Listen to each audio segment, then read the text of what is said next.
Para sederek, para rawuh, para bapak, para ibu, hadirin hadirat muslimin muslimat, nahdiyin nahdiyat ingkang kula hormati.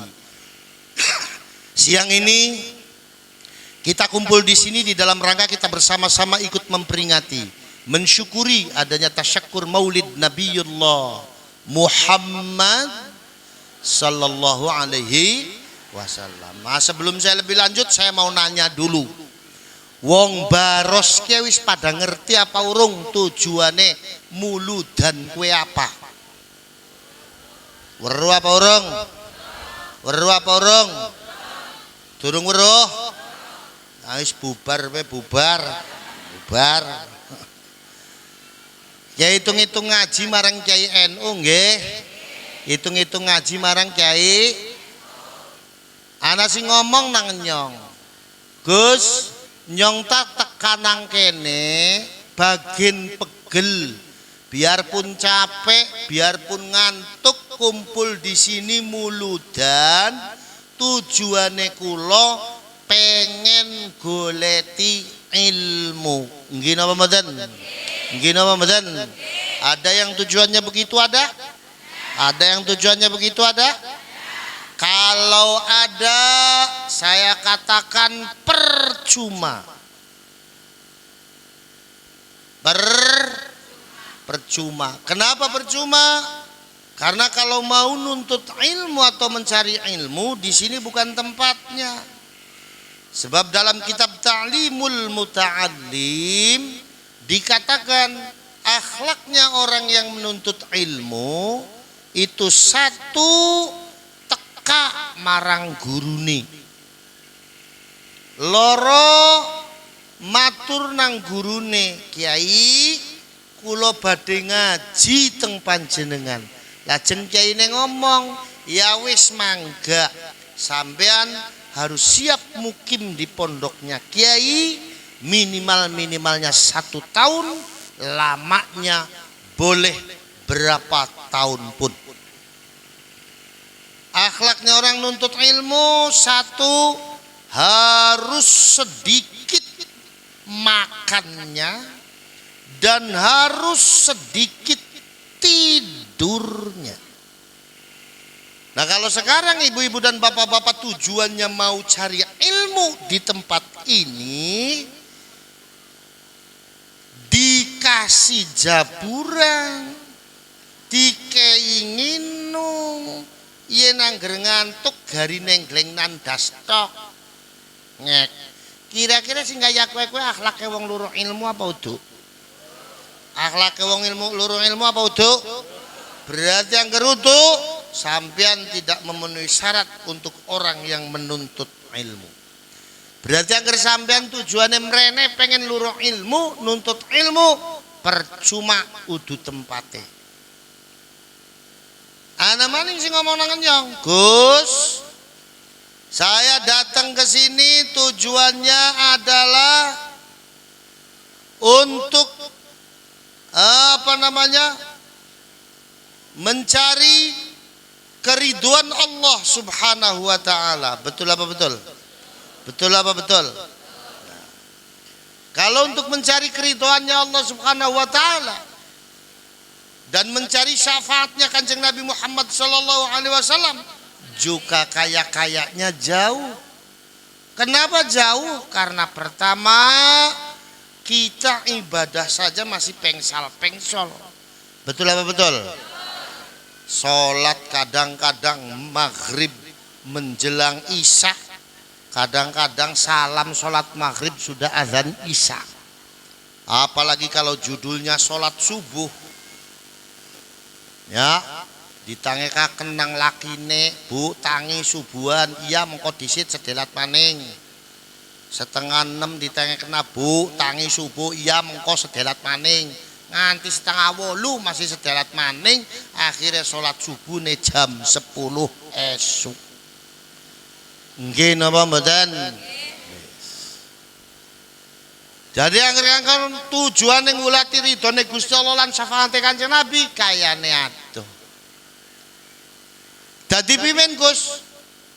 Kanggo kula wong NU para sedherek ingkang kula hormati, diajari marang kiai kula tujuan muludane kula ki wis ora usah dhuwur-dhuwur. Tujuane kula muludan ora usah dhuwur-dhuwur, tidak perlu terlalu tinggi. Wis tujuan muludane wong Baros hari ini adalah untuk menambah kecintaan kita kepada Nabiullah Muhammad sallallahu alaihi nggih napa nggih? Nggih napa nggih? Jadi tujuan muludan kita ini untuk cinta kepada Nabi, Gus, betul? Ada yang nentang, Gus. Gimana nentangnya? Katanya nggak masuk akal. Nggak masuk akalnya gimana? Lah orang kayak macam kita ini ketemu dengan Kanjeng Nabi aja nggak pernah. Wong kayak macam nyong karo sampean ki ketemu karo Kanjeng Nabi be ora pernah. Aja maning ketemu ndeleng seplerean be ora pernah. Tak mungkin ada di Baros yang pernah ketemu sama Kanjeng Nabi di pasar Ketanggungan umpama ada apa enggak? Ada apa enggak? Ngomong ada saya kaplok mukanya nanti. Ketemu dengan Kanjeng Nabi saja nggak pernah. Melihat Kanjeng Nabi saja nggak pernah kau ujuk-ujuk bicara cinta kepada Nabi Muhammad. Kata orang Wahabi, ini tidak masuk akal. Sebentar dulu, sebentar dulu. Kalau bicara tentang masuk akal dan tidak masuk akal, jangankan bicara kita dapat cinta kepada Nabi Muhammad yang orangnya kita semuanya tidak pernah ketemu. Kalau bicara tentang masuk akal dan tidak masuk akal, jangankan bicara demen datang Kanjeng Nabi sing wonge benyong karo sampean ora pernah ketemu. Wong lagi ngomong soal cintane bae, kowe ya perkara sing ora mancing akal. Jangankan bicara tentang cinta kepada Nabi Muhammad yang orangnya kita tidak pernah ketemu. Wong lagi bicara tentang cintanya saja, itu tidak masuk akal. Kenapa? Karena yang namanya cinta itu bukan gejala zahiriah, tetapi cinta adalah gejala batiniah. Karena cinta gejala batiniah, maka cinta dihitung sebagai sesuatu yang tidak masuk akal. Contoh yang paling dekat, gampang. Dulu zamannya ibu-ibu sama bapak-bapak lagi pacaran. Ini yang namanya bapak-bapak kalau muji ibu-ibu luar biasa hebatnya. Fotone ibu-ibu ditempel nang pojok kamre, terus ana tulisane engkau rembulanku. Nggih napa nggih? Lah sosoke rembulan niku bunder, murub, dideleng sangesor, indah nemeno. Nggih napa mboten? Sementara wong sing diibarataken rembulan potongane ya kaya iki. Nggih napa mboten? Sebegitu juga sebaliknya. Dulu zamannya ibu-ibu sama bapak-bapak pacaran, ibu-ibu nih kalau muji bapak-bapak luar biasa hebatnya. Fotonya bapak-bapak ditempel nang pojok kamar ana tulisane engkau Arjunaku. Nggih napa mboten? Sosoke Arjuna niku jenderal, Bu. Awake gede, nggih napa nggih? Kulite putih, mahkotae emas. Nggih napa mboten? Sementara wong sing digambarna sosok Arjuna potongane nggih kaya nggih. Awake boro-boro gede, bengking kriwing. Wis bengking kriwing ditambah keleke mambu pisan. Nggih napa mboten? Dipun ceritakan datang setunggalipun kitab panjenengane Imam Abdullah Al-Farid pernah menceritakan bahwa bengien di zaman Nabi Sulaiman alaihi salam, sampean dan kita tahu yang namanya Nabi Sulaiman ini adalah sosok nabinya Allah yang beliau memiliki mukjizat yang besar. Di antara mukjizatnya, beliau seorang raja dan memiliki kekayaan yang tidak ada bandingnya. Istananya Nabi Sulaiman ini gedenya, Bu, 14 kabupaten. Brebes, Tegal, Cirebon, Pemalang, Pekalongan jadi satu. Itu istananya aja. Kubah istananya Nabi Sulaiman ini gedenya 4 kecamatan. Di satu hari ketika Nabi Sulaiman sedang duduk di singgasananya, ada 2 manuk piit. Tahu manuk piit? Tahu manuk piit? Bondol. Burung bondol, burung bondol. Ya, angger jare wong Cirebon ngomong apa ya? Emprit. Ya.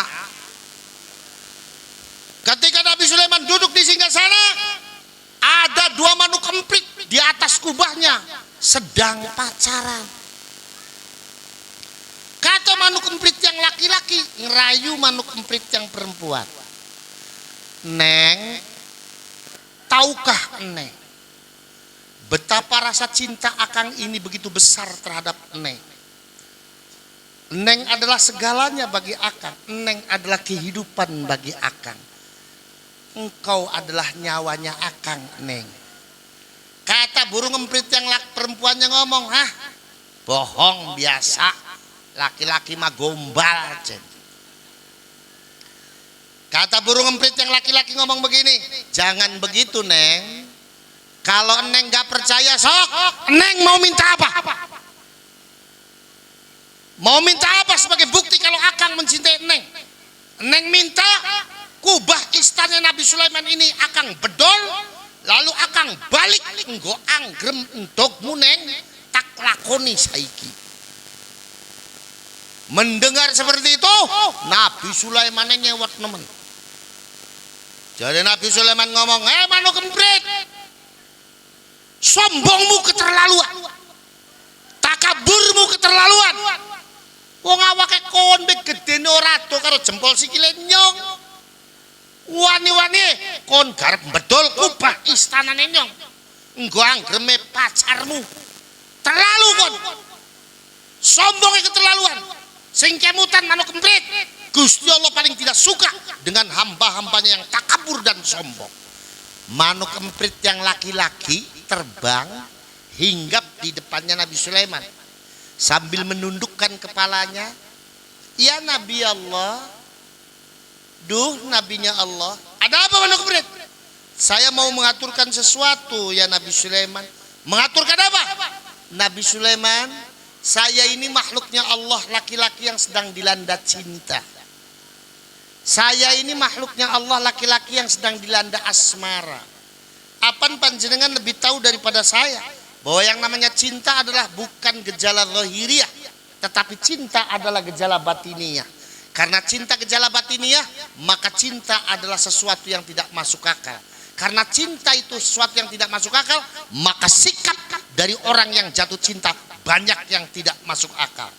Seperti halnya saya ya Nabi Allah, rayuan saya terhadap pacar saya di atas tadi bukan karena saya sombong kepada Allah, bukan karena saya takabur kepada Allah, tetapi rayuan saya kepada pacar saya di atas adalah luapan bahasa cinta saya kepada pacar saya. Seketika Allah menyuruh malaikat Jibril untuk membisiki Nabi Sulaiman. Apa kata Allah? Kata Allah melalui malaikat Jibril, Nabi Sulaiman manuk emprit bener. Nabi Sulaiman langsung tersadar, manuk emprit dipanggil lagi. Kata Nabi Sulaiman, manuk emprit, kamu yang benar, saya salah, saya minta maaf. Udah sana terusin rayu pacar kamu. Nanti kalau pacar kamu mau dinikah sama kamu, kamu ngomong sama saya, kamu akan saya nikahkan di dalam istana saya ini. Kata Nabi Sulaiman. Bahasa Jin, bahasa Jin. Sama halnya dengan kita di hari ini memperingati Maulid Nabi. Biar kata orang Wahabi tidak masuk akal, biar kata orang Wahabi tidak bisa ditangkap akal, bodoh amat. Yang jelas kita orang NU memperingati Maulid Nabi adalah wujud bahasa cinta kita kepada Nabiullah Muhammad sallallahu alaihi. Ya Nabi salam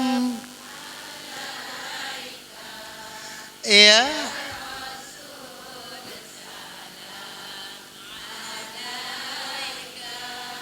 Ya. Salam salawat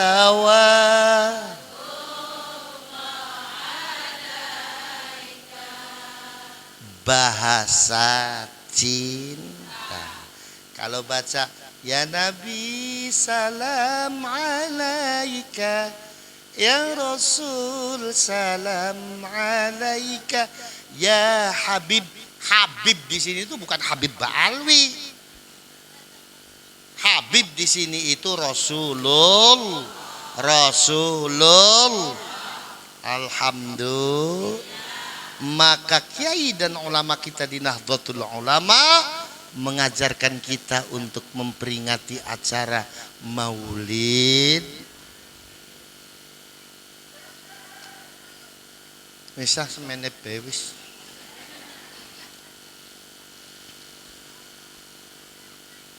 Terus apa terus? Terus apa terus? Enak beras terus ongkos beurung jelas terus. Ki judule panitiane ngadil nggih. Sing diwedangi ora sing jagong nang kono tok. Nyonge ya diwedangi kowe. Mung nang endi panitia pengajian kowe pada judule kiai mesti banyu putih, padahal nyong ya doyan banyu jeruk doyan. Kainungan kaya kiye, ning Alfamart ke 5.000. Loro berarti 10.000. Ya kiye dihitung 20.000 lah. Ya kini 5.000 berarti anggar dihitung kiye 40.000. Ya nyong tak gampang bae. Mengko angger balik amplope kurang 40.000 berarti nungan bari buah-buahan kiye. Nggih napa mboten? Hebat napa mboten kiai lan ulamane kula? Hebat napa mboten? Hebat napa mboten? Kiai lan ulama kula wong NU ngajari ning kula wong NU. Kula niku ketemu karo Kanjeng Nabi nggih mboten nate. Nggih napa mboten? Kenal ning ajaran syariat Kanjeng Nabi nggih keranten kula ngaos kali para kiai. Tetapi tidak boleh orang Islam kehilangan rasa cintanya kepada Rasulullah. Ben gampang, ben wong seneng, ben ikhlas, ben bener-bener demen marang Kanjeng Nabi.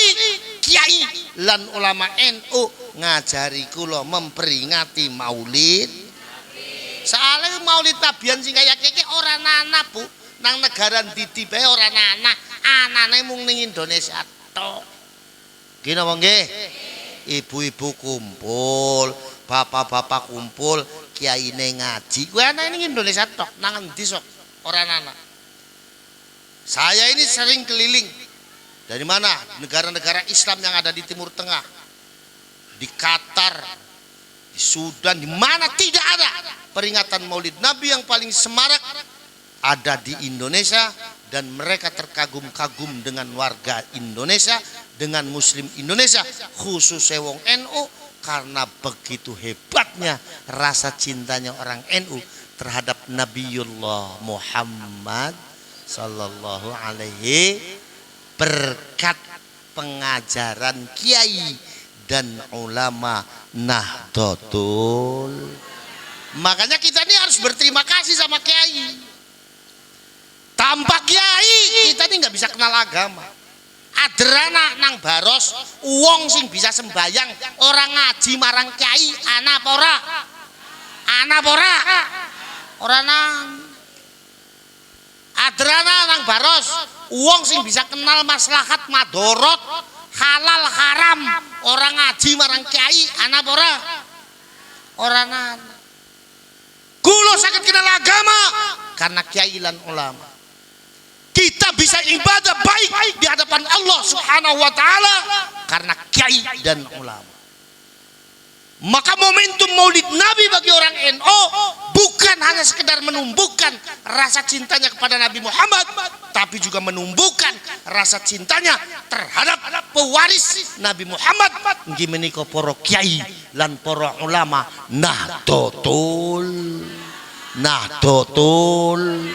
Nggih napa mboten? Nggih napa mboten? Sementara tantangan kita di hari ini, sudah banyak orang yang nggak cinta dengan kiai. Tantangan kita di hari ini, banyak orang yang nggak suka dengan kiai, termasuk orang Baros. Ngaku apa ngaku? Ngaku apa ngaku? Wis ngaku bewong potongane bek aja kowe kabeh kok.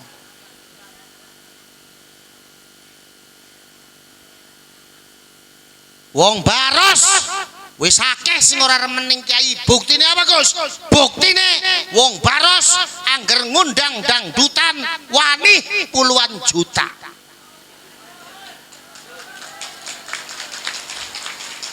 Nggih napa nggih? Bareng ngundang kiai sejam kon nasihati nganti cangkeme lemes meniren. Balik-balik 75.000 asu nemen. Nggih napa nggih?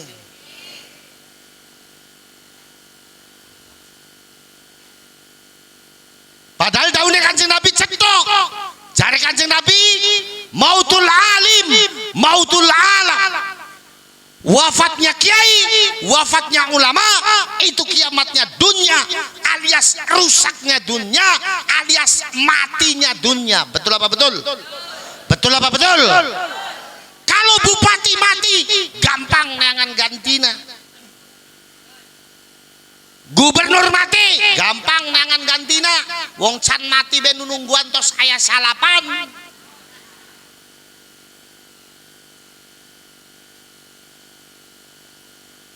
Kades.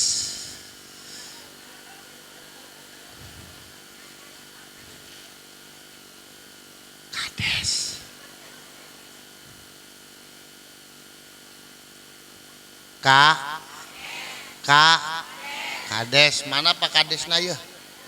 Hah? Anak? Oh ayana Ibu Kades.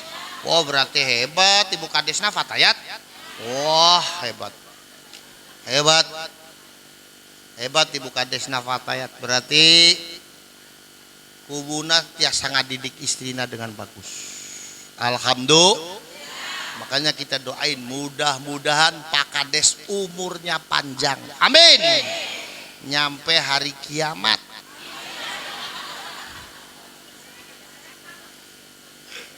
Ntar orang-orang udah mati semua tinggal Pak Kades doang sendirian. Kala-kala mati ini orang dikubur. Orang anak sing gotonge sih. Na'udzubillah min. Niki bapak-bapak dan ibu-ibu sekalian. Tantangan kita di hari ini, orang Islam di Indonesia, khususnya orang NU, besar, Pak. Besar. Maka di hari Maulid Nabi ini, peringatan Maulid Nabi, momentumnya bukan hanya menumbuhkan rasa cinta kita kepada Nabi, tapi juga dijadikan momentum untuk menumbuhkan kembali rasa cinta kita kepada kiai dan ulama Nahdlatul.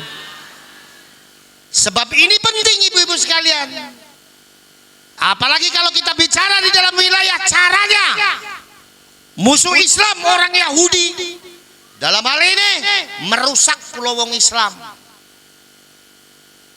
Nyun sewu, saya ngomong begini bukan kata orang. Karena saya dulu pernah diperintah oleh pengurus besar Nahdlatul Ulama untuk mengadakan penelitian radikalisme Islam transnasional sampai ke 4 negara. 13 negara Timur Tengah kalah sama negara seupil Israel Yahudi namanya. Saudi Arabia dengan kewahabiannya entek, Tunisia entek, Syria entek, Libya entek, Mesir entek, Yaman entek, Indonesia target berikutnya.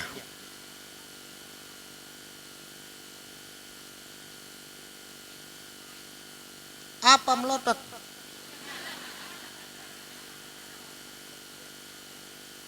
Orang usah melotot ya Bu, biasa baik ya maklumi besi bonyong angger ngaji urung dikai maem kayak kiye. Wong mau panitia nyong teka gedang bolu, wis dasare nyong wis ngeli kawit mulai buntet anak gedang karo bolu bismillah tak sikat, alhamdulillah wareg.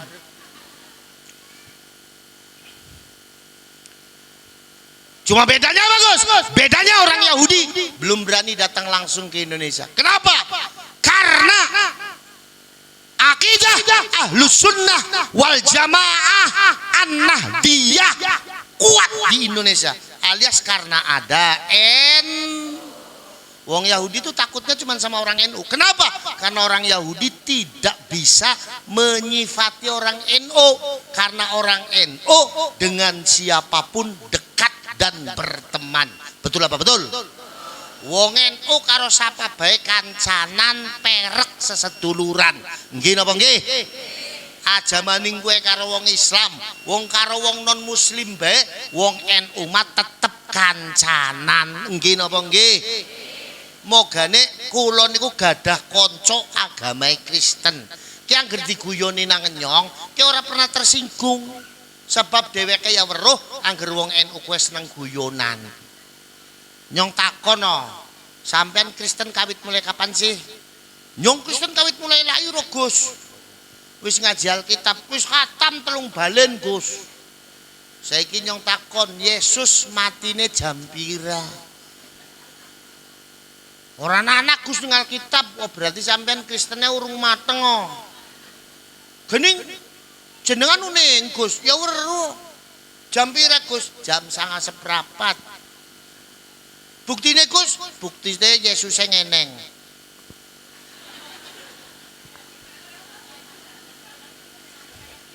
Angger jam 9 pas Yesus ngeneng.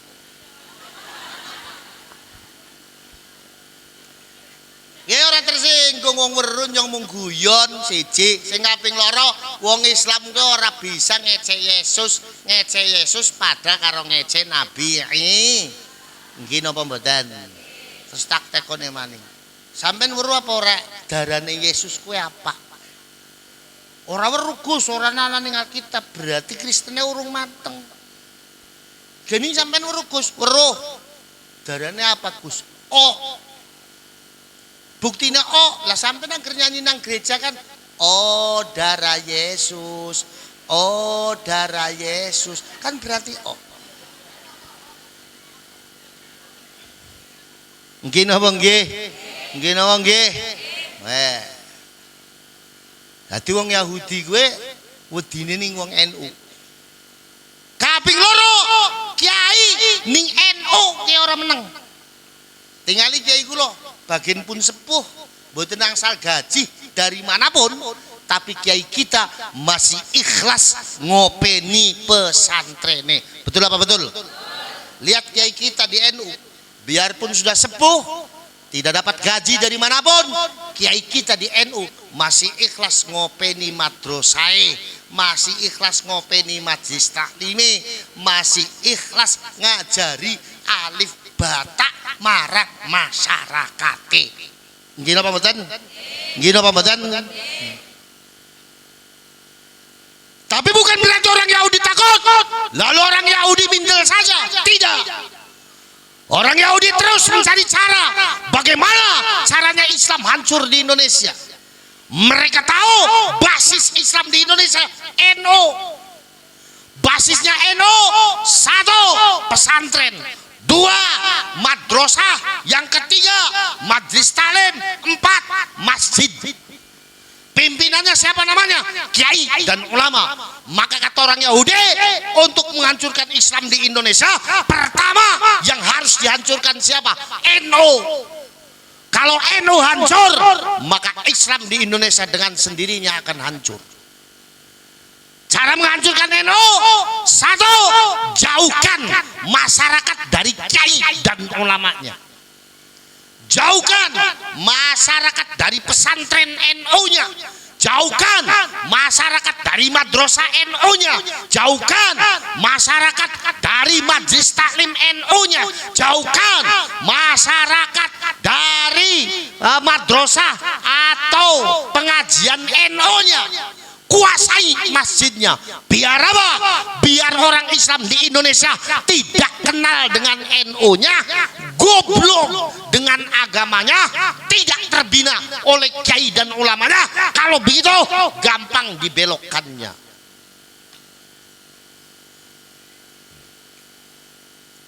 Apa melotot?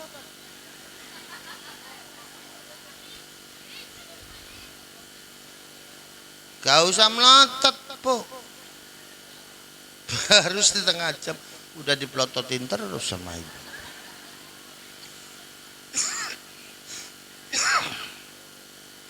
Kalau kiainya sudah jauh, masyarakatnya sudah jauh dari kiainya, jauh dari pesantren NU-nya, tidak terbina oleh kiai dan ulama NU-nya, masuk cara yang kedua. Apa? Perbanyak aliran sesat di Indonesia. Ingat, zaman reformasi awal, ketika kiai dan ulama NU dilecehkan, ketika kiai dan ulama NU dihina-hina, di Indonesia banyak muncul aliran yang gak karu-karuan. Betul apa betul? Pertama reformasi, ada aliran namanya aliran Islam murni, yang kalau sholat isya 30 wong wadon, 30 wong lanang pragat sholat, listriknya dipateni, terus nubruk soli-oliye.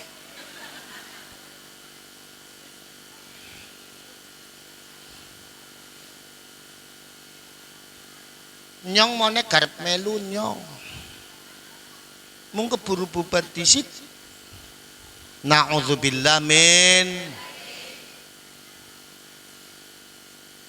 Muncul lagi aliran namanya aliran Islam Jason di Selosari Brebes.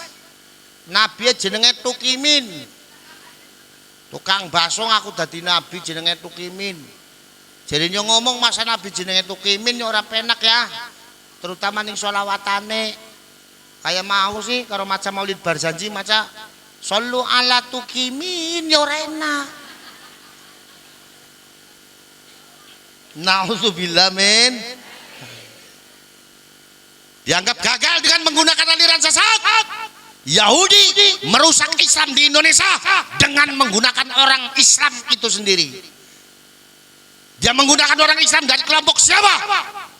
Yang kita kenal dengan kelompok Ba'alwi atau yang kita sebut dengan para Habib. Awas, hati-hati wong NU. Itu adalah orang Yahudi.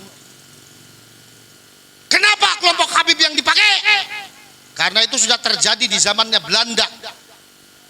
Dulu Belanda untuk merusak Islam di Indonesia, menghilangkan pengaruh para kiai dan ulama di Indonesia dengan menggunakan para Habib dari Yaman. Sengaja didatangkan di sini, yang seolah-olah bicara agama tapi nyatanya menipu masyarakat Indonesia dengan agama. Sekarang dipergunakan oleh kelompok Yahudi. Bedanya apa? Bedanya kalau dengan Belanda hanya ada singgungan dari sisi akidah. Belanda itu Kristen, bicara Kristen, bicara Yahudi.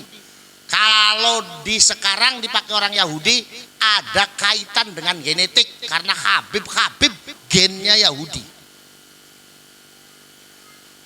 Kenapa yang dipakai orang-orang yang berwajah Arab, Gus? Karena dulu orang Indonesia ini paling suka kalau ngelihat orang dengan wajah Arab. Gini apa nggih? Sampeyan seneng nemeno anggerana wong cungure bangir, raine Arab ya, nganggone gamis, udeng-udeng, angger dehem curut melayu kabeh. Ya kabeh wong baros salamane bolak-balik ngambung. Ora weruh malah wong dodol ngawangi. Ya modal kiai NU sing pakaiannya sederhana kayak nyong nganggone sarung tok, nganggone klambi koko tok ya ora disangkane kiai yo.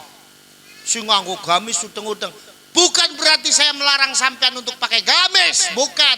Silakan. Tapi gamis bukan ukuran keimanan manusia. Betul apa betul? Gamis bukan ukuran kealiman manusia. Bukan saya larang, wong Kang Mas saya saja Gus Abbas kan pakai gamis. Betul apa betul? Saya pernah diomong, Gus pakai gamis Gus biar kayak Gus Abbas. Jadi saya beli gamis Saya beli gamis warna hitam. Tak coba nang kamar kacanan, pikir-pikir nyong kayak Batman kayak kiye sih. Wis lah ora sida lah. Nah, sing nyong tas santri nanti nganggo sarung bae wis, nggo sarung nganggo baju koko nggih napa nggih. Awas hati-hati. Wong Indonesia angger ndeleng wong sing raine rai Arab nganggone gamis nganggone udeng-udeng wis seneng nemen. Mogane wong Yahudine ngerti. Di samping dia punya keterkaitan genetika, wong Indonesia ini kayak kue akhirnya dipergunakan para habib untuk merusak Islam di Indonesia. Akhirnya pengaruh pertama yang muncul teng Indonesia terjadi Arabisasi. Nggih napa mboten? Nggih napa mboten? Wong Indonesia kue ngomong orang nganggo bahasa Arab, orang nganggo campuran bahasa Arab, kue dianggepe ora gaya. Anak antum, akhi ukhti, gabal kabul, nggih napa mboten? Tak tekoni karo nyong, sampean ngapa sih ngomongnya kayak kue? Bahasa Arab kue afdol Gus. Betul. Tapi sing Islami, sing Qur'ani. Bahasa Arab sing Qur'ani kue kepimen? Anggerana wong mati ucapna innalillahi. Angger oli rezeki ucapna alhamdulillah. Angger oli blai nang dalan astaghfir. Angger deleng sesuatu sing menakjubkan subha. Nggih napa mboten? Kowe sing afdol angger anak antum akhi ukhti ya udu. Nggih napa nggih? Nggih napa nggih? Nyong ta ora bisa bahasa Arab amiyah, nyong bisane bahasa Arab fusha karena nyong santri. Akhirnya bahasa Arab nyong bahasa Arab sesuai ilmu nahu dan sorof. Mogane lagi nyong haji, ke ceritane nyong nuwang kopi luwak kopi nang warung kopi nang Arab kana. Nyong lagi nuwang kopi luwak kopi, wong Arab teka tekon malkah wa ya haj. Ki kopi apa haji? Nyong bingung jawabnya. Ya kopi luwak ya bahasa Arab apa sih? Akhirnya tak jawab kayak lam afham lakin hadhil kahwa allati takhruju min silitil luwaki.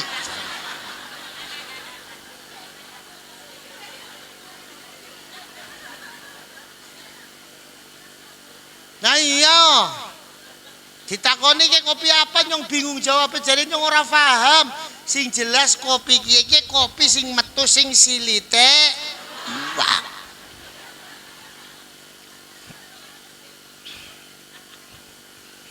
Nggih napa nggih? Kan cerdas wong NU kan kaya kuwe, Pak. Ditakoni wis ora pantang ora bisa jawab angger wong NU. Hati-hati moga. Weh. Terjadi Arabisasi. Akhirnya grup-grup hadroh sing anak kiye sing penting lagune Arab dianggapnya sholawat. Nggih napa nggih? Yang penting lagu Arab disangkanya itu sholawat. Ini parah dan ini berbahaya. Kula niku nate saya pernah ngaji di Pemalang. Sebelum saya ngaji ada grup hadroh yang mimpin Habib. Habibnya nyanyi begini. Marartu ala diyar diyar layla ugabbilu dhal jidara dhal jidara wa ma hubbud diyar syagafna qalbi walakin hubbu man sakanad diyara. Habib nangis. Tak tekoni nang nyong raimu ki nangis siapa? Ente nangisin apa? Jawabnya inget Rasulullah, Gus. Inget Rasulullah, palamu peang. Kalau mau inget Rasulullah, jangan bawa syair itu. Itu syair bukan burdah, itu syair bukan maulid Nabi, itu syair bukan maulid tiba. Itu syair cintanya Kais untuk pacarnya yang namanya Laila. Marartu ala diyar, saya berjalan melewati perkampungan, lalu kulihat di perkampungan itu ada rumahnya Laila. Lalu kuhadapkan dada ini ke dalam rumah itu. Seketika hatiku bergemuruh karena cinta. Orang menyangka kalau aku mencintai rumahnya, padahal sesungguhnya aku bukan mencintai rumahnya, tetapi aku mencintai orang yang ada di dalam rumahnya. Kok diomongnya kemutan Kanjeng Nabi, goblok. Mogane ora usah melu Habib, goblok-goblok. Melu Kiai NU sing alim-alim. Nggih napa nggih? Nggih napa nggih? Ana maning. Saya pernah ngaji di Subang. Sebelum pengajian ada grup Khadroh. Yang mimpin Habib juga. Grup Khadroh nyanyi Ya wabur ulikh rayah alafen sallu ala nabi. Ya wabur ulikh rayah alafen yusallu ala nabi. Saya stop. Kenapa lagu itu disolawatin?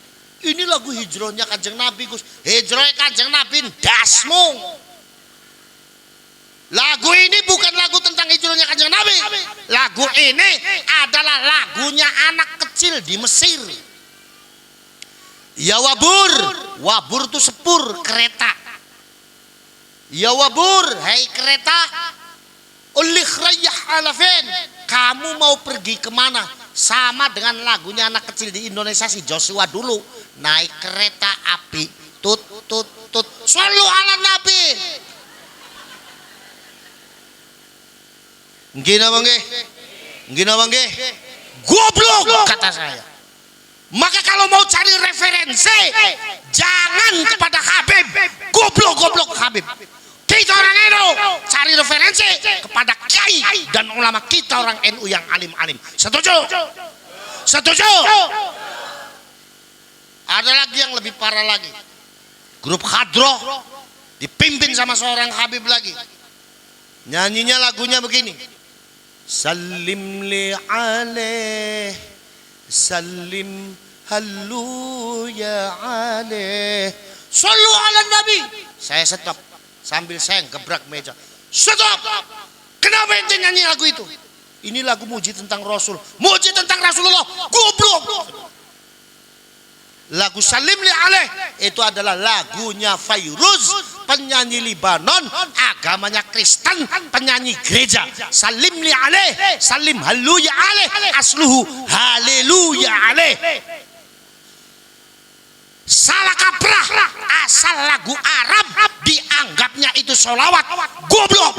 Maka orang NU kalau mau cari referensi, sekali lagi nggak usah kepada para Habib, tapi kepada kiai dan ulama Nahdlatul Ulama yang memiliki ilmu yang jauh di atas mereka. Setuju? Setuju?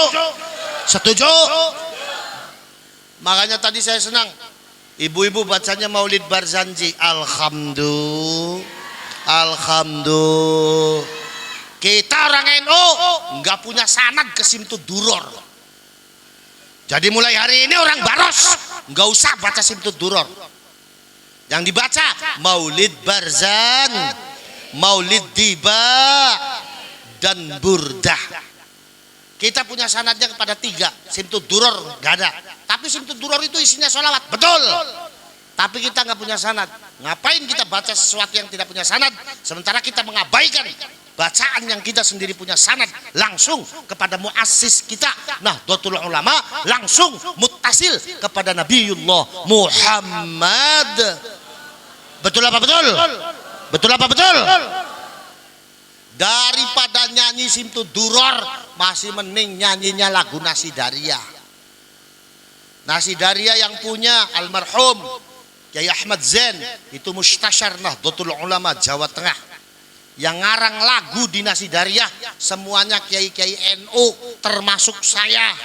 Coba ibu-ibu browsing di YouTube, Indonesiaku Nasidariyah Gus Faris pasti muncul lagunya saya. Alhamdulillah.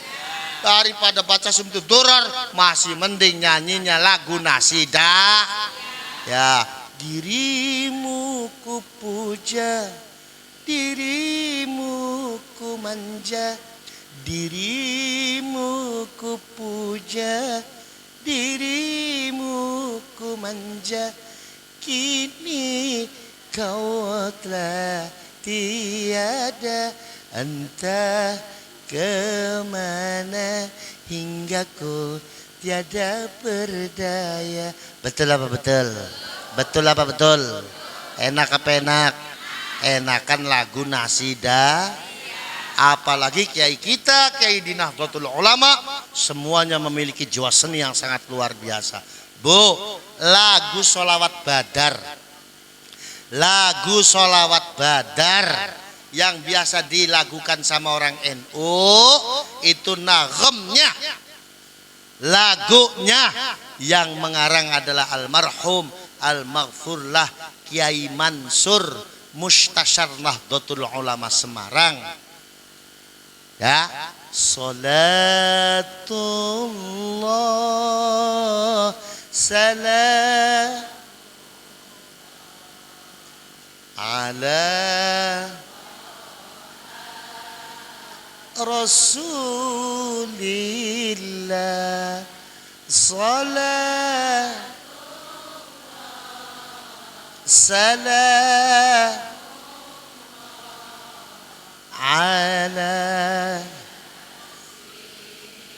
habibillah. Alhamdulillah, itu adalah karangan kiai dan ulama Nahdlatul Ulama. Itu nggak usah Arab-Araban, Bu. Nggih. Ya, kalau mau Araban yang Qur'ani baca sholawat. Nggih napa mboten? Kalau komunikasi dalam sehari-hari pun Jawa kromo langkung sae. Nggih napa nggih. Bu, Sunan Kalijaga ini seorang walinya Allah yang alim luar biasa. Konon katanya beliau menguasai 7 bahasa. Nate napa mboten jenengan mireng Sunan Kalijaga bikin nasihat pakai bahasa Inggris, enten apa mboten? Enten apa mboten? Ada apa enggak? Enggak ada. Sunan Kalijaga membuat suluk nasihat dakwahnya dengan menggunakan bahasa lir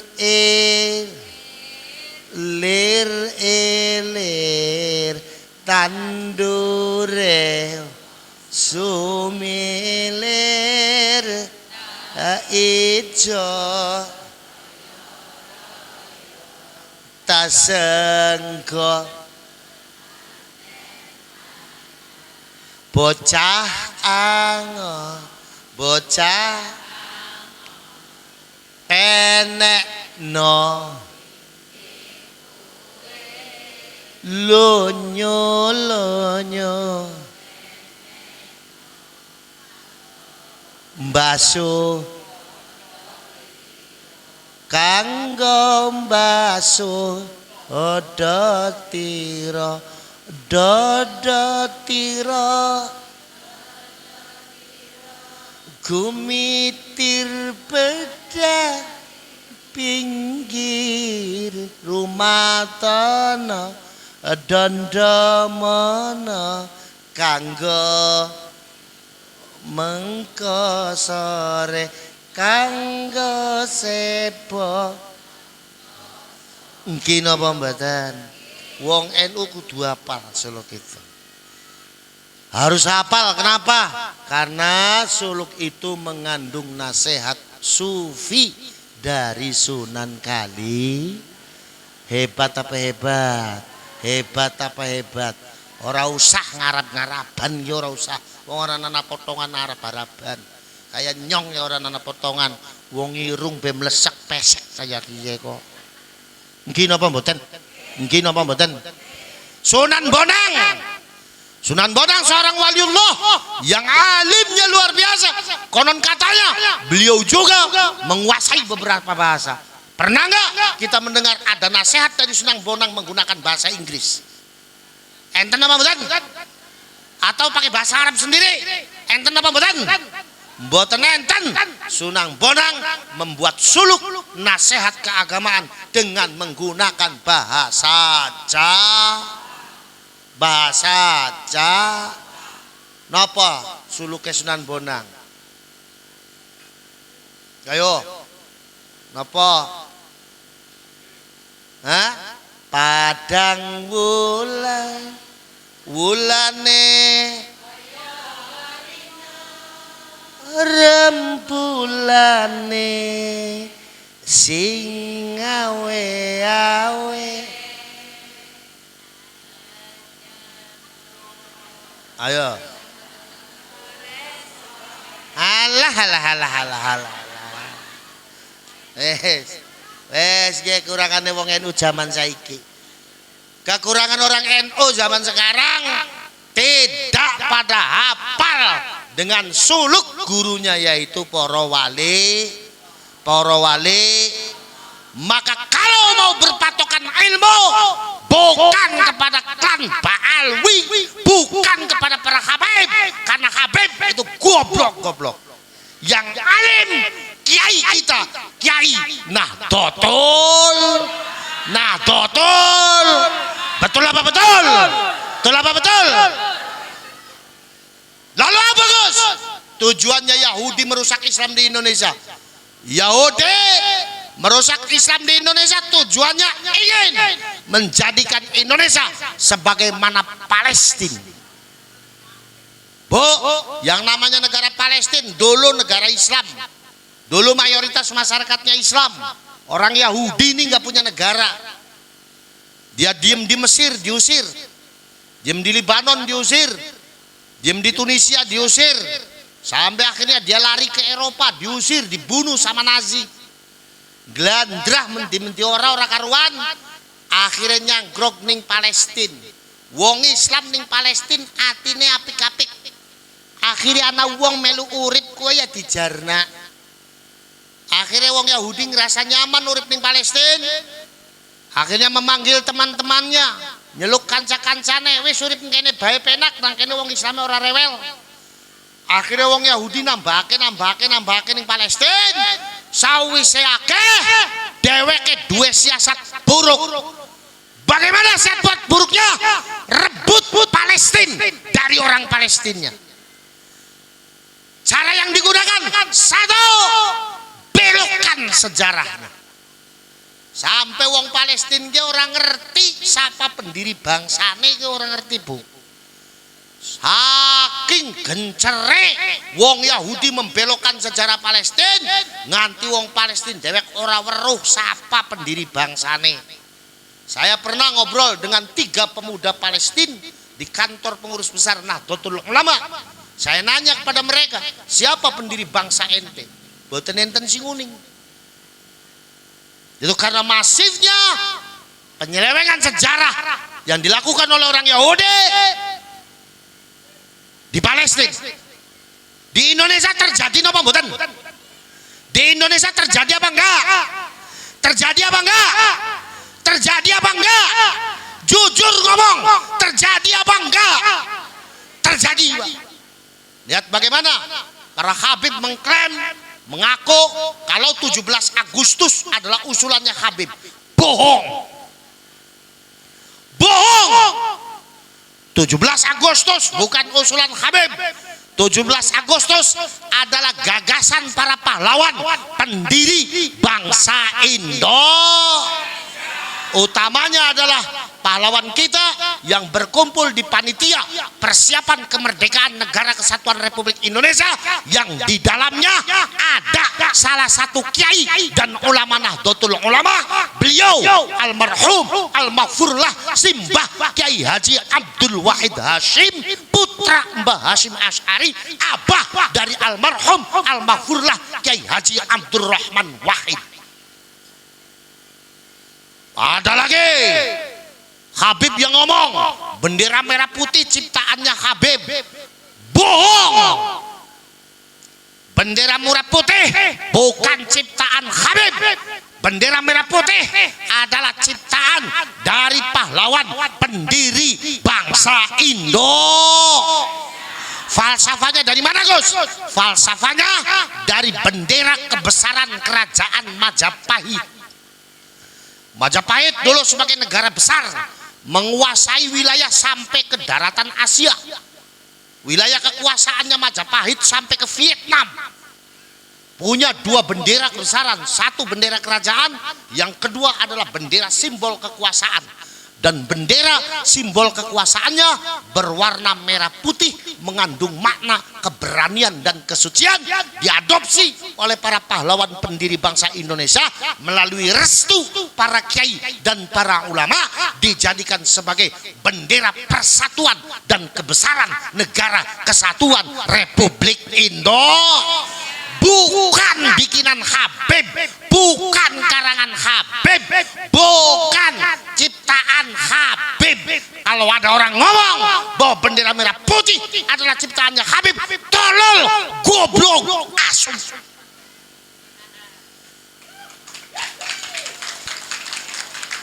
Gini apa nggih? Nyun sewu kalau ngomong kasar ngeten iki kedah, sebab sekarang masif penyelewengan sejarah di Indonesia. Ancamannya adalah buat kita orang Indonesia. Ada lagi yang bilang kalau Indonesia anaknya Tarim. Bohong. Kita dengan negara Tarim tidak punya kaitan apa-apa. Kita dengan negara Tarim tidak punya kaitan apa-apa, tidak punya sejarah apa-apa. Enak aja Indonesia dianggap anaknya. Negara Yaman, negara Tarim itu negara yang melarat, negara miskin. Tarim ada di Yaman, Yaman negara miskin. Sementara kita Indonesia negara kaya raya, negara dengan banyak kiai dan ulama, negara yang penuh dengan barokah dari Allah Subhanahu. Itu cara pertama. Cara yang kedua, munculkan makam-makam palsu di Palestina dengan nama kakek buyut orang Yahudi.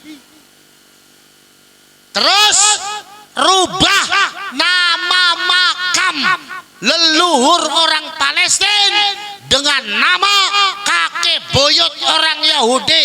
Tujuannya untuk apa? Tujuannya nanti satu saat orang Yahudi bisa mengatakan bahwa Palestina sejatinya adalah milik mereka, milik orang Yahudi. Bukti kuburan-kuburan tua yang ada di Palestina namanya adalah kakek buyut Yahudi semua. Di Indonesia terjadi enggak? Di Indonesia terjadi enggak? Terjadi. Di Kerawang ada beberapa makam palsu dibongkar sama teman-teman dari PWI, Perjuangan Wali Songo dan Laskar Sabilillah. Alhamdulillah. Di Wonosobo ada 17 makam palsu dibongkar oleh teman-teman dari Perjuangan Wali Songo dan Laskar Sabilillah bekerja sama dengan kepolisian dan TNI yang ada di situ.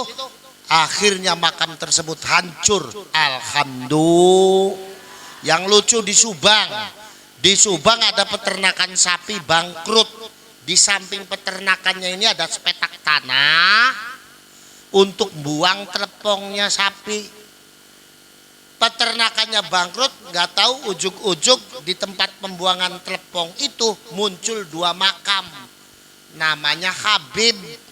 Orang Subang nanya, Gus itu Habib siapa? Saya jawab, Habib telepong, kata saya. Habib telepong. Wes.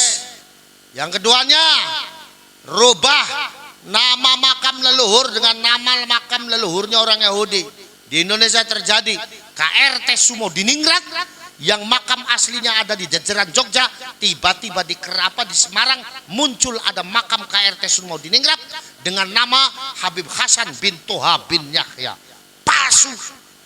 Uji sejarahnya sudah sampai, penelitian sejarahnya sudah sampai, di Semarang makam KRT Sudodiningrat sudah dinyatakan palsu. Siapa yang buat? Habib.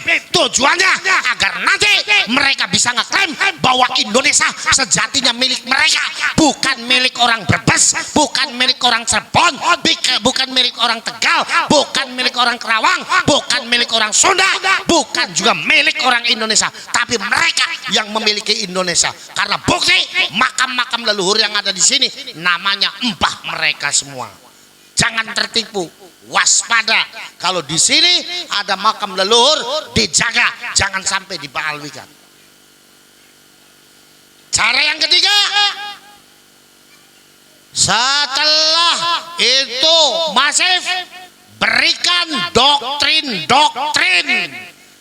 atas nama agama, tapi nyatanya itu bisa merubah keyakinan keislaman orang Islam di Indonesia. Di Palestina juga sama. Tokoh-tokoh Yahudi dengan menggunakan ulama-ulama samaran berceramah mendoktrin orang Palestina dengan bungkus agama, tapi nyatanya bisa merubah keyakinan keislaman. Di Indonesia terjadi. Lihat bagaimana Habib kalau ceramah ngomong seenaknya saja. Ada Habib yang bilang bahwa mbahnya bisa mi'raj 100 kali, 70 kali sehari bertemu dengan Allah. Orang Baros jangan percaya. Kalau orang Baros percaya, sampean keluar dari Islam. Karena hukum percaya dengan kejadian Isra Mi'rajnya Kanjeng Nabi wajib. Orang Islam yang tidak percaya dengan kejadian Isra Mi'rajnya Kanjeng Nabi, hukumnya keluar dari Islam. Isra Mi'raj kata kiai dan ulama adalah ba'dun minal mu'jizat. Kejadian Isra Mi'rajnya Kanjeng Nabi adalah bagian daripada mukjizatnya Allah yang diberikan kepada Nabi Muhammad. Nasnya agama mengatakan bahwa mukjizat yang bisa memiliki hanya para nabi dan rasul. Kalau ada orang selain nabi dan rasul diakui punya mukjizat, wajib tidak percaya. Habib itu yang mengatakan kalau mbahnya bisa mi'raj 70 kali sehari, berarti sama halnya dengan dia mengatakan ada orang selain nabi dan rasul memiliki mukjizat. Wajib tidak percaya kita.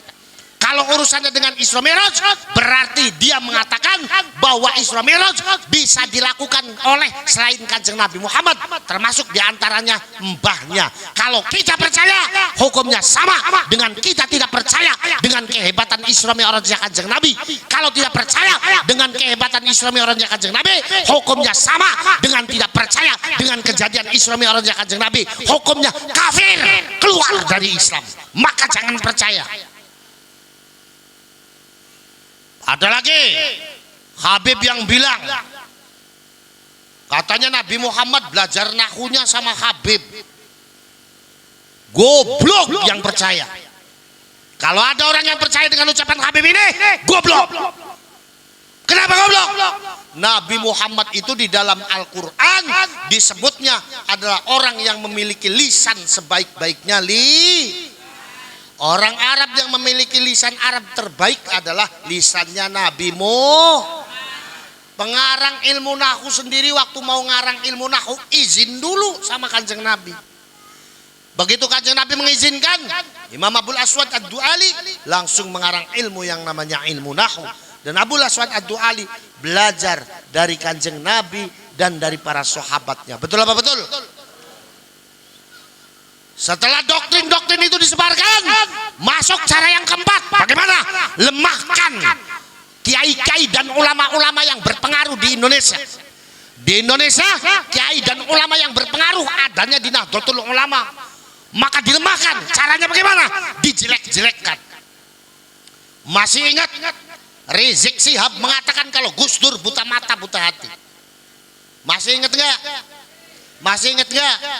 Kalau ada yang pernah tahu peristiwa itu lalu nggak saya tanya, diam saja, wallahi tallahi billahi, jangan pernah ngaku jadi orang NU. Kita wajib jadi orang NU tersinggung dengan kiai kita dibegitukan. Rizik Syihab mengatakan Gus Dur buta mata, buta hati. Ingat apa enggak? Ingat apa enggak? Yang tahu dan bilang atau diam saja, jangan ngaku orang NU. Berarti sampean menunjukkan tidak tersinggung kiai kita dibegitukan. Sekarang yang buta mata buta hati nyatanya Gus Dur apa Rizik? Gus Dur apa Rizik? Rizik sekarang jadi sampah politik. Rizik jadi sampah politik, moralnya hancur karena chat mesumnya dengan Firza ketahuan, dan itu budak bohong. Itu beneran terjadi.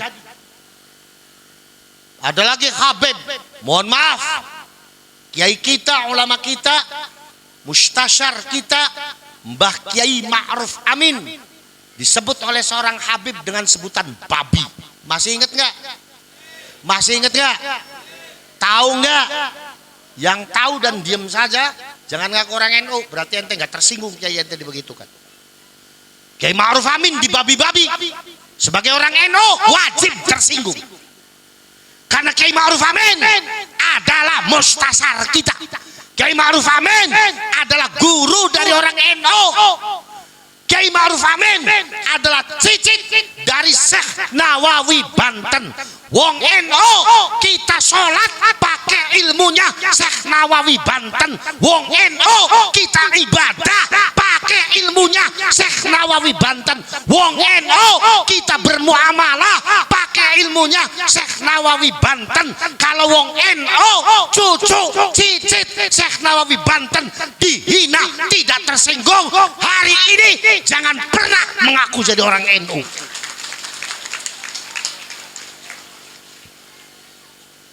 Tersinggung apa enggak? Tersinggung apa enggak? Maka tidak ada kata lain bagi kita orang NU, siapapun yang menghina kiai dan ulama kita, satu kata, lawan. Siapapun yang menghina kiai kita, satu kata, lawan. Bu, Kiai Ma'ruf itu cicitnya Syekh Nawawi. Ibu bisa wudhu pakai ilmunya siapa? Pakai ilmunya siapa? Syekh Nawawi Alban. Ibu sholat pakai ilmunya siapa? Syekh Nawawi Alban. Ibu zakat pakai ilmunya siapa? Syekh Nawawi Ban. Ibu bermuamalah pakai ilmunya siapa? Kiai Ma'ruf Amin adalah cicit dari Syekh Nawawi Banten. Mustasyar Jam'iyah Nahdlatul Ulama dihina oleh seorang Habib goblok, Habib tolol, Habib edan, Habib geblek, Habib soak, yang mengatakan kalau Kiai Ma'ruf Amin babi. Na'udzubillah min. Wong NU wajib tersinggung. Maka orang Baros, dengarkan, hari ini saya akan berkosam di hadapan Allah Subhanahu wa ta'ala. Wallahi tallahi billahi, saya Muhammad Faris Fuad Hashim Al-Husaini, cucu dari muassis Nahdlatul Ulama Mbah Abbas Pondok Buntet Pesantren, cucu dari Sunan Gunung Jati, saya siap menjadi saksi keislaman orang Baros, menjadi saksi ke-NU-an orang Baros besok di hadapan Allah Subhanahu wa ta'ala, besok di hadapan Nabi Muhammad sallallahu alaihi wasallam. Kalau orang Baros benar-benar mencintai kiai dan ulama NU-nya, benar-benar menghormati kiai dan ulama NU-nya. Tapi sebaliknya, saya Muhammad Faris Fuad Hashim Al-Husaini, cucu dari muassis Nahdlatul Ulama Mbah Abbas Pondok Buntet Pesantren, cucu dari Sunan Gunung Jati Syarif Hidayatullah, saya nggak mau jadi saksi keislaman orang Baros, jadi saksi ke-NU-an orang Baros besok di hadapan Allah Subhanahu wa ta'ala, besok di hadapan Nabi Muhammad sallallahu alaihi wasallam. Kalau orang Baros ada perasaan sedikit saja tidak percaya dengan kiai dan ulama NU-nya, tidak hormat sedikit saja kepada kiai dan ulama NU-nya, ayo taruhan, bener saya apa bener ente nanti di hadapan Allah Subhanahu wa ta'ala. Kapok sampean. Panitia di belakang ngomong, walah salah ngundang nih kita nih, salah ngundang. Setuju? Setuju? Maka di hari ini ada organisasi yang dibentuk untuk menyelamatkan dakwah para kiai dan para ulama NU, mengembalikan masyarakat kepada kiai dan ulama NU. Organisasi itu namanya adalah Perjuangan Wali Songo, PWI dan Laskar Sabilillah. Maka pemuda-pemuda yang belum ikut Laskar Sabilillah, ayo gabung, ikut Laskar Sabilillah. Banser harus gabung dengan Laskar Sabilillah, karena tujuan Laskar Sabilillah dan PWI mengembalikan masyarakat kepada kiai dan ulama. Nahdlatul nggih napa nggih? Yang terakhir, kalau melihat sejarah, dulu nggak ada yang namanya Brebes. Dulu nggak ada yang namanya Brebes. Dulu namanya semuanya Cirebon. Batas ke selatannya Cirebon itu Majenang. Batas ke timurnya Cirebon itu Alas Roban. Batas ke baratnya Cirebon itu Lemah Abang, Bekasi. Jadi Baros itu Cirebon. Maka kalau Baros bahasanya Sunda wajar, karena dulunya semuanya Cirebon. Betul apa betul? Makanya saya waktu ngaji di Hong Kong, terus kata ketua PCINU ngomong, Gus, di sini juga ada orang dari Cirebon, Gus. Oh iya, mana? Ketemu, Kang, sampean Cirebonnya di mana? Jati Barang Brebes, Gus. Ya wajar, sah, karena Jati Barang dulu juga Jadi sampean ini darahnya darah budaya santrinya Syekh Syarif Hidayah, santrinya Pangeran Cakrabu, cintanya kepada kiai dan ulama santri kiai dan ulama bukan santrinya Habib. Bukan santrinya siapa? Bukan santrinya siapa? Santrinya kiai dan ulama Mulai hari ini orang Baros nggak usah Habib-Habiban. Bila perlu pengajian di desa nggak usah manggil Habib. Habib bisa apa? Goblok, apalagi Bahar Smith, baca kitab, baca kebalik. Betul. Kemarin kejadian di Cirebon ada Habib uzlah dari Pekalongan, diam di Cirebon, ketemu muhibbinnya, disewakan rumah, yang bayar kontrakan muhibbinnya, yang ngasih makan muhibbinnya, dikasih majlis oleh muhibbinnya. Muhibbinnya kerjanya di pasar, kalau jam 12 malam dia berangkat, pulangnya jam 7 jam 8. Lama-lama 1 tahun istrinya ditiduri sama Habibnya, dan itu ketangkep basah. Na'udzubillah min. Dan setelah diinterogasi itu sudah hubungannya kurang lebih sudah 1 tahun. Dan ditanya berapa kali kamu ditiduri sama Habib? Hampir setiap hari. Na'udzubillah min. Terus ente pengen ngikut sama orang-orang begitu? Pengen ikut? Maka kalau nanti kedatangan Habib Dawir ke sini minta uang, gak usah dikasih uang. Kalau ente mau sodako saja sama masjid, jelas-jelas pahalanya. Betul apa betul? Kalau sampean mau sodako saja sama majlis talim, jelas pahalanya. Kalau sampean mau sodako saja sama anak yatim, kalau mau sodako saja sama fakir miskin, kalau mau sodako sama pemerintah desa untuk pembangunan desa, insya Allah barok. Jadi kalau mau saya menjadi saksi keislaman sampean, ayo tinggikan rasa cinta kita kepada kiai dan ulama NU, bangun NU-nya, bangun Indonesianya, insya Allah kita semua selamat dunia akhiratnya. Ala hadhihi niyah thumma ila hadrati jami'il ulama fi jam'iyyati Nahdlatul Ulama. Al-Fatihah.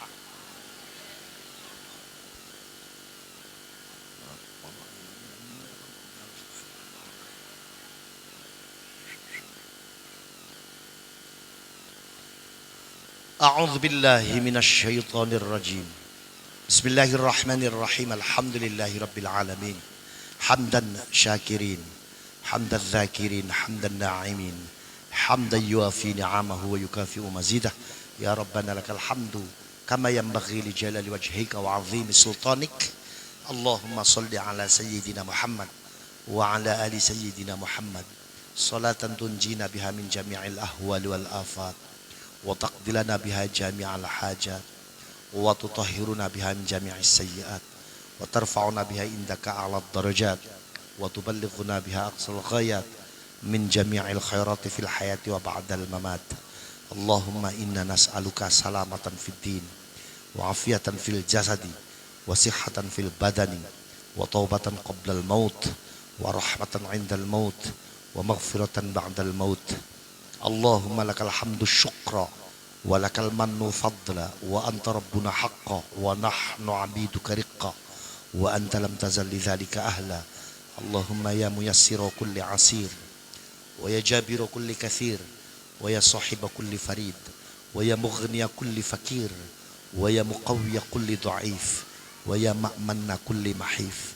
Yassir alaina kulla asir, yassir alaina kulla asir, yassir alaina kulla asir, fataysirul asir alaika yasir.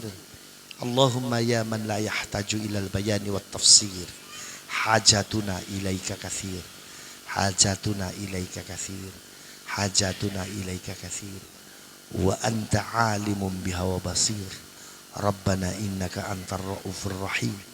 Rabbana atina fid dunya hasanah wa fil akhirati hasanah wa qina adzaban nar.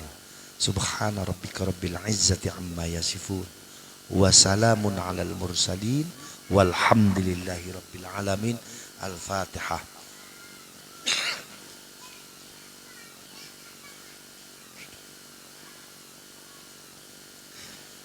Yang terakhir, saya atas nama keluarga besar almarhum al-mafurlah Simbah Kiai Fuad Hasyim, saya mengundang seluruh masyarakat Baros untuk hadir dalam acara khol almarhum al-mafurlah Simbah Kiai Fuad Hasyim dan haflah akhirus sanah Pondok Pesantren Nadwatul Ummah pada tanggal 29 November tahun 2025, hari Sabtu malam Ahad, bertempat di Pondok Pesantren Nadwatul Ummah Buntet Pesantren Cirebon. Insyaallah sebagai pembicaranya adalah Mbah Kiai Haji Marzuki Mustamar, Kiai Haji Imaduddin Uthman Al-Bantani, dan Kiai Haji Roma Irama. Monggo kula aturi sedaya bisa hadir di dalam acara itu untuk sama-sama bertabarruk dalam acara khol almarhum al-mafurlah Simbah Kiai Fuad Hasyim. Demikian yang bisa saya sampaikan, mudah-mudahan ada manfaatnya. Wa akhiru da'wana wa da'wahum anil hamdulillahi rabbil alamin wallahul muwaffiq ila aqwamit thariq. Wassalamu alaikum warahmatullahi wabarakatuh.